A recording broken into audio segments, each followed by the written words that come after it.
Okay, hey everybody, welcome to Euro USD. Let's go over what we've been missing since Wednesday night.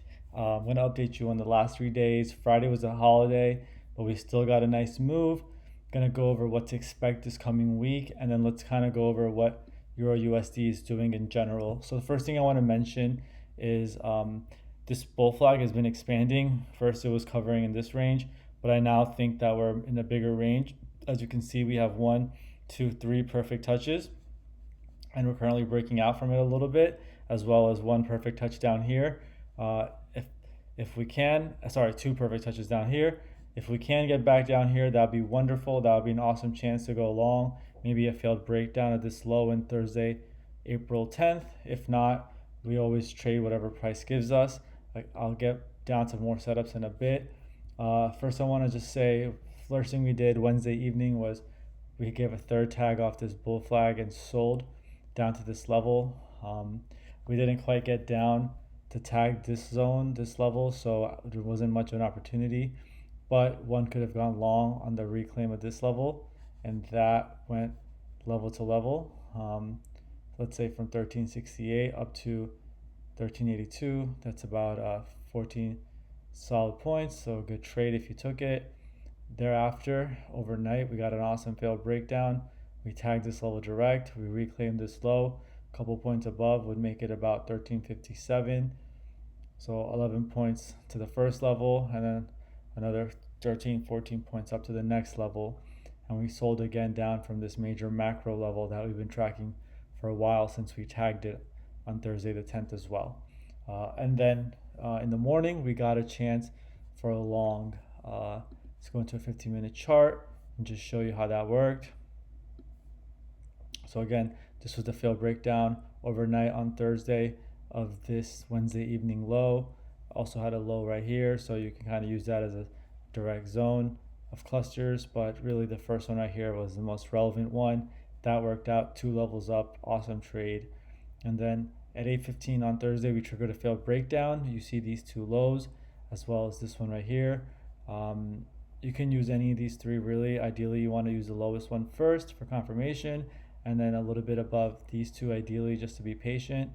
If you were patient with this one, you could have entered anywhere between 8:15 and 8:45, and that worked out great all the way up to this macro level again. Second entry was provided with a dip in recovery right here around 10:45 to 11 o'clock. Another dip in recovery was provided at 12 o'clock. If you kept your stop loss below this low or even any of these lows, you would have been straight. Afterwards, which we just consolidated above and below this level for a while, came back to test the macro level again until we broke out Friday at 10 a.m. So right now we have very low volatility compared to what we've been dealing with. So let's kind of zoom out a little bit more and start to see what is setting up here in Euro USD. We've been very bullish since end of February for almost 2 months now, as I've been discussing. Right now what I'm seeing is this level right here that says reclaim has been tested multiple times. Once, twice, 3 times, 4, 5, 6, and almost 7 now. So if we can get above there, trigger it, and then ideally maybe dip once more before taking off, that'd be a perfect setup to go long with a stop loss maybe around this zone or even as low as here. Realistically, the best setup will be more pullback before we move forward. We can't assume that though, but if we could, a great setup would be potentially a failed breakdown of this low, got this level and then reclaim this low. If not, a below is even better. Go back to this major zone one more time. As you can see, we got close to it but didn't quite get there the last few times on Wednesday and Thursday. If we can get one more tag and recovery of these lows or a dip in recovery of the zone, I'll be looking for a long for sure. So just to brush up on that real quick, let's see, price goes up here, tags this. The best setup I would love right now is if we got down here, tagged this, and then recovered these lows, and you can go long above these lows somewhere around this area. If not, a flush recovery with a tag below will be good. You could go long above this level once you reclaim it, maybe see some acceptance before the takeoff again, and then below there we probably shoot down to this level right here where I would be open to a dip in recovery because there's no low to work with really here, unless we got down all the way here. So let's say we get to this level, it might just be a direct tag before you go long. What will be great is if we can go below it a little bit and then you can long once you recover this level.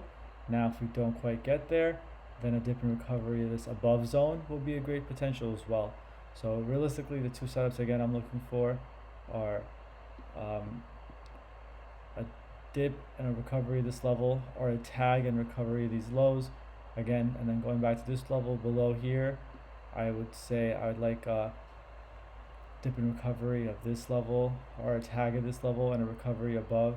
The reason I'm looking for a dip and recovery of this level, as you can see, we took off from this level once, twice, 3 times, as well as the fourth pretty much here. So I'd be an ideal place for institutions to get one more long position before riding up. So let me get to these levels right now. Hope you had a good week. Let's get back into the game and see you guys soon.